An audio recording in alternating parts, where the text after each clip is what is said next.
Hello everyone. एक बार फिर से आपका स्वागत है हमारे इस चैनल पे, जहाँ पे आज हम एक बहुत अमेजिंग बुक की समरी आपके लिए लेकर के आए हैं, जिसका नाम है the hard things about hard thing. लोग बिजनेसमैन बनना चाहते हैं, अपना कोई बिजनेस बिल्ड करना चाहते हैं, लेकिन पता नहीं चलता कि कैसे सफल बिजनेसमैन बने। अपना कोई काम शुरू करना चाहते हैं तो डाउट रहता है कि काम में कामयाबी कैसे मिले। एक सफल बिजनेसमैन के आइडियाज़, स्टेप्स, टिप्स जानना चाहते हैं। एक सक्सेसफुल सीईओ, एक सक्सेसफुल एंटरप्रेन्योर बनना चाहते हैं। उनके राज जानना चाहते हैं कि वो ऐसा क्या करते हैं जिससे अपनाया जा सकता है, जिससे हेल्प हो सके। और ये पुस्तक आपको वही हेल्प देती है। The hard thing about hard things किताब के लेखक बेन होरोविट्स हैं, जो एंडरसन होर्जोविन के को-फाउंडर हैं। सिलिकॉन वैली के अनुभवी और सम्माननीय एंटरप्रेन्योर भी हैं। एक सक्सेसफुल पर्सनालिटी है। लेखक लिखते हैं कि बिजनेस स्थापित करना आसान नहीं होता, बहुत एफर्ट्स करने पड़ते हैं। लेकिन इस बुक में उन्होंने अपनी सफलता की कहानी लिखी है कि वह बिजनेसमैन कैसे बने और अपनी टेक्निकल कंपनी को फाउंड किया, कैसे और किस तरह चलाया, कैसे प्रोडक्ट सेल और बाय किए, कैसे मैनेज किया, कैसे और किस तरह इन्वेस्ट किया, जिसको करने में कितनी परेशानी आई। उससे जुड़ी लाइव और प्रैक्टिकल बातें लिखी हैं जो किसी बिजनेस स्कूल में पढ़ाया नहीं जाता। उनके द्वारा बिजनेस से जुड़े आइडिया, पॉइंट्स, टिप्स बताए हैं जो बिजनेस को सफल बनाने में हेल्पफुल हैं। इन्हीं सब बातों को इस बुक समरी में बताया गया है। लेखक लिखते हैं कि बिजनेस आसानी से बिल्ड नहीं होता, कई एफर्ट्स लगाने पड़ते हैं। बिजनेस करना हार्ड नहीं है, बल्कि हार्ड तो यह है जब कोई बड़ा लक्ष्य छूट जाता है, उसे एक्सेप्ट करना, या फिर बिजनेस में उन्हें लोगों के बिना मतलब के डिमांड्स को हैंडल करना, उन्हें अच्छों लोगों को बिजनेस से जोड़ना इत्यादि। बिजनेस के बारे में बात करना तो आसान है, लेकिन मुश्किल होती है शुरुआत में, जब उस समय प्रॉपर कम्युनिकेशन नहीं बन पाता, क्योंकि स्टार्टिंग प्रोसीजर होता है। सपने देखने की बिजनेस करोगे, कामयाबी मिलेगी, आसान है, लेकिन हार्ड होता है एक एक्सपेक्ट करना कि हमारे सुनहरे सपने बुरे सपने में बदल गए। उन्हीं सब बातों को ध्यान में रखकर कैसे बिजनेस चलाया जाए और सफल बनाया जाए, यही सब बातें, इम्पॉर्टेंट बातें इस बुक में बताई गई हैं। मुश्किल स्थिति में आप बिजनेस कैसे बिल्ड करें, जब कोई आसान तरीका ना मिले, कठिन सवालों के आसान जवाब ना मिले, इन सब का सॉल्यूशन है ये बुक। सबसे पहले चैप्टर 1 में हमें बताया गया है कम्युनिस्ट टू वेंचर कैपिटलिस्ट। जब हम एफर्ट नहीं करते, कुछ नहीं पाते या जानना मुश्किल होता है। अपनी वेंचर की शुरुआत लेखक ने अलग अलग रूपों में की। वे दुनिया की भीड़ में कई नहीं चले, जिनकी शुरुआत उन्होंने एक कम्युनिस्ट परिवार से जुड़कर की थी। लेखक ने एक रूप में ना बंद कर अलग अलग दृष्टिकोण को अपनाया है, जहां उन्होंने लोगों के मत और तथ्यों को अलग करना सीखा, जिससे वे अपोजिट मतों को हैंडल कर पाए। किसी भी चीज़ को जानने के लिए सही जानकारी की ज़रूरत होती है, जिसके लिए प्रयास करना ज़रूरी है। ऑथर कहते हैं कि सफलता या नॉलेज प्राप्त करने का कोई शॉर्टकट नहीं होता। अधिकतर ज्ञान हमें खुद के अनुभव से ही प्राप्त होते हैं। सही और प्रॉपर ज्ञान का होना ज़रूरी है। शॉर्टकट के गलत संदर्भ हमें असफलता की ओर ले जाते हैं और घातक सिद्ध होते हैं। Chapter 2 I will survive.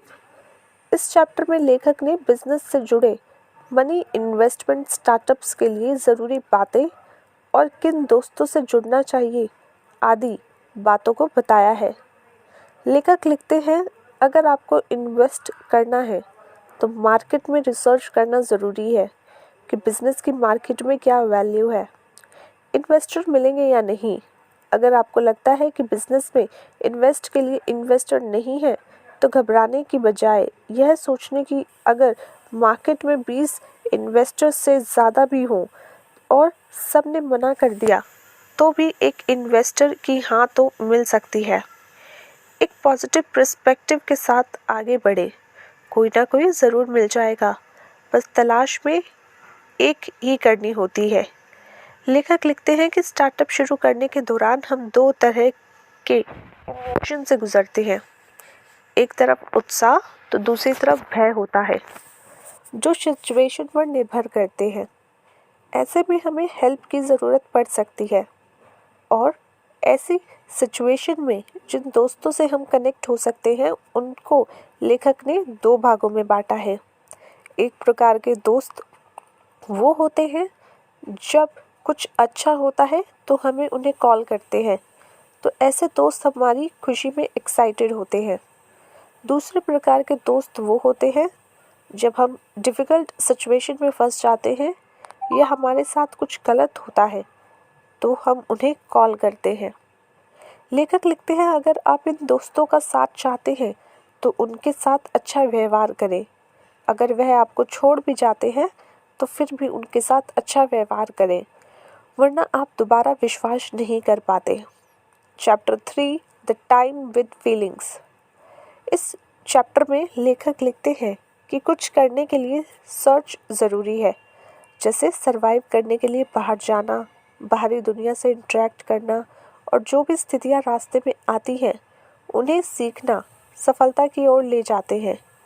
ऐसे ही अपने एम्प्लॉयज़ को फ्रीडम दे, क्योंकि कोई भी बड़े प्रोजेक्ट देर से क्यों पूरे होते हैं इसके पीछे कोई एक व्यक्ति भी कारण हो सकता है। इसलिए पूरी टीम को एक ही अप्रोच के साथ अपने प्रोजेक्ट से जुड़ना चाहिए और समान रूप से कार्य करना चाहिए। Customer need. लेखक कहते हैं कि बिजनेस में कस्टमर इम्पॉर्टेंट होते हैं, उनकी ज़रूरत को ध्यान में रखना चाहिए। कस्टमर की ज़रूरत के हिसाब से चीज़ें उपलब्ध कराना ताकि उन्हें सेटिस्फैक्शन मिले। प्रोडक्ट की नॉलेज कस्टमर को एक लिमिट तक ही होती है, वह उनके करंट एक्सपीरियंस पर डिपेंड करता है।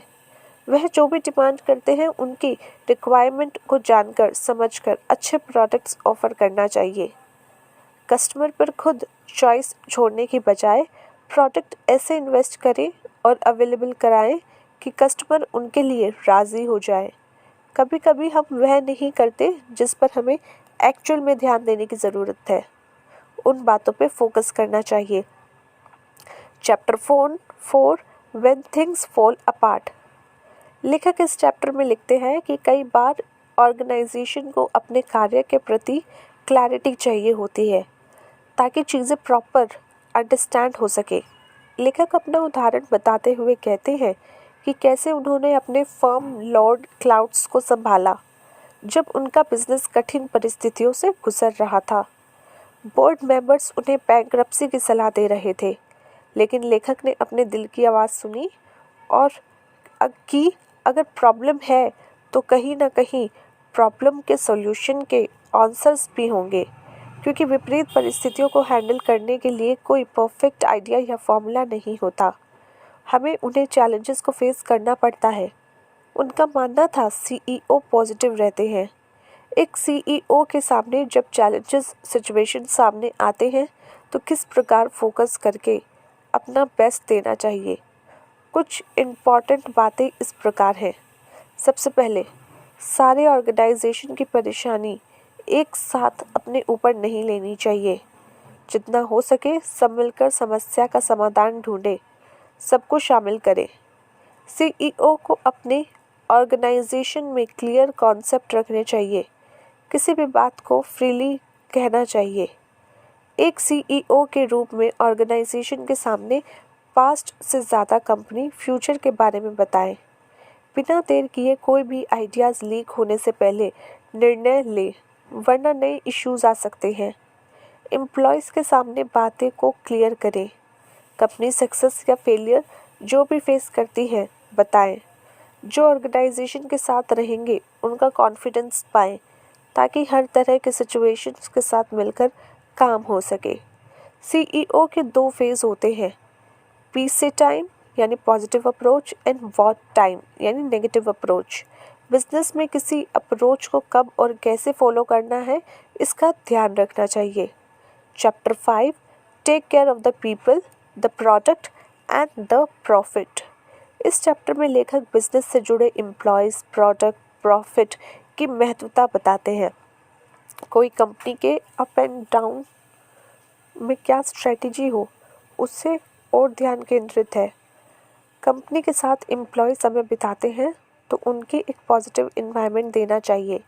लेखक लिखते हैं कि कंपनी की पहचान सिर्फ अच्छे समय में नहीं होती, बल्कि बुरे समय में भी देखी जाती है। जब एम्प्लॉयज़ कंपनी छोड़ने लगते हैं, गुड टाइम में एम्प्लॉयज़ को जॉब, फैमिली, फ्रेंड्स की खुशी मिलती है, अमीर होने की अपॉर्चुनिटी मिलती है। वहीं बैड टाइम में वह सब नहीं मिलता। उस समय बातें क्लियर करनी चाहिए। बुरे समय में एम्प्लॉयज़ की वीकनेस नहीं, स्ट्रेंथ देखनी चाहिए। उन्हें कंपनी के एक्चुअल सिचुएशंस बताते रहना चाहिए। राय सबकी लेनी चाहिए, लेकिन डिसीजन अलग से सोच समझकर खुद लेना चाहिए। Chapter 6, conserving the going concern. इस चैप्टर में बिजनेस की तरक्की के साथ जो प्रैक्टिकल टर्म कंपनी में इन्वॉल्व हो जाते हैं और उन्हें कैसे डील करना है उसके बारे में बताया जाता है, जो कि पॉलिटिकल टर्म से जुड़े हुए होते हैं। जैसे कंपनी में ऐसे लोगों को लें जो कंपनी से संबंधित एम्बिशियस रखते हों, जिससे कंपनी की सफलता में हेल्प मिलती हो। ऑर्गेनाइजेशन के डिज़ाइन, परफॉर्मेंस, इवैल्यूएशन, प्रमोशन और कंपनसेशन में स्ट्रैटेजिक पॉलिसीज़ को प्रोसेस में लाना चाहिए। अनुभवी एम्प्लॉयज़ को उनके मैनेजमेंट स्किल्स, इनोवेशन और एबिलिटी और सबके साथ व्यवहार को देख के प्रमोट करना चाहिए। मैनेजर और एम्प्लॉयज़ के बीच मीटिंग होनी चाहिए, ताकि जब आइडियाज़, इश्यूज़, प्रॉब्लम्स पता चले तो कंपनी में ग्रोथ में मदद मिले। Chapter 7, how to lead even when you don't know where you are. इस चैप्टर में सीईओ और एम्प्लॉयज़ के मध्य हार्ड टाइम के में कैसे सिचुएशंस हैंडल की जाए, उस बारे में बताया गया है। जब कंपनी बुरे वक्त से गुजर रही होती है, रॉन्ग की जगह राइट थिंग्स पर फोकस करना चाहिए। अपना कंट्रोल खोने की जगह माइंड को काम करना चाहिए। जो आपके समझाते हैं उनसे बात करनी चाहिए। एक पेपर पर जिस स्थिति से गुजर रहे हैं वह बातें, आइडियाज़, चैलेंजेस, अपना डर लिखें। जब कंपनी संघर्ष के दौर से गुजर रही होती है तो एम्प्लॉयज़ से बात क्लियर करें, सच्चाई बताएं, टीम के साथ ट्रस्ट बनाकर काम करें और आपस में ऑनेस्टी वाले कन्वर्सेशन करें। Chapter 8, first rule of entrepreneurship, there are no rule. इस चैप्टर में लेखक लिखते हैं कि बिजनेस के लिए कोई एग्जैक्ट रूल नहीं होते। जब स्थिति बदलती है तो रूल नहीं चलते, बल्कि कंपनी की प्रोडक्टिविटी, अकाउंटेबिलिटी, क्रिएटिविटी देखी जाती है। जब स्थितियां बदलती हैं तो सिचुएशन ऑटोमेटिकली चेंज हो जाती है। इसका कोई यूनिक आंसर नहीं है। जो सिचुएशन पर डिपेंड करता है उसके हिसाब से बिजनेस हैंडल किया जाता है। Chapter 9, the end of the beginning. इस चैप्टर में लेखक ने अपने अनुभव बताए हैं। वे लिखते हैं कि उनके करियर की शुरुआत इंजीनियरिंग से हुई थी। वो अपने व्यक्तिगत जीवन के एक्सपीरियंस बताते हैं कि कैसे उन्होंने सॉफ्टवेयर सेल किए थे, हैवल्ट पैकयार्ड के लिए काम किया था, जिनके अनुभव से उन्होंने जाना कि उन्हें कुछ और करना चाहिए। उन्होंने अपनी खुद की फर्म स्टार्ट की जो टेक्निकल फाउंडर्स को कंपनी चलाने में हेल्पफुल हो, क्योंकि technical founders technology based companies को चलाने में सक्षम होते हैं, जैसे Amazon, Google, Intel, Facebook, Apple आदि। लेखक अपनी कंपनी में ऐसे फाउंडर्स को ट्रेन करना चाहते थे जो कठिन परिस्थितियों को हैंडल कर सके, क्योंकि हार्ड थिंग के इजी आंसर्स नहीं होते, यह हार्ड होते हैं क्योंकि ये इमोशन से जुड़े होते हैं। हमें आंसर नहीं पता होते। उनकी कंपनी अनुभव और ज्ञान के तौर पर मेंटरशिप प्रोवाइड करती है। तो कैसी लगी गाइस आज आपको हमारी ये समरी। मिलते हैं आपसे नेक्स्ट पॉडकास्ट में। Thanks for listening.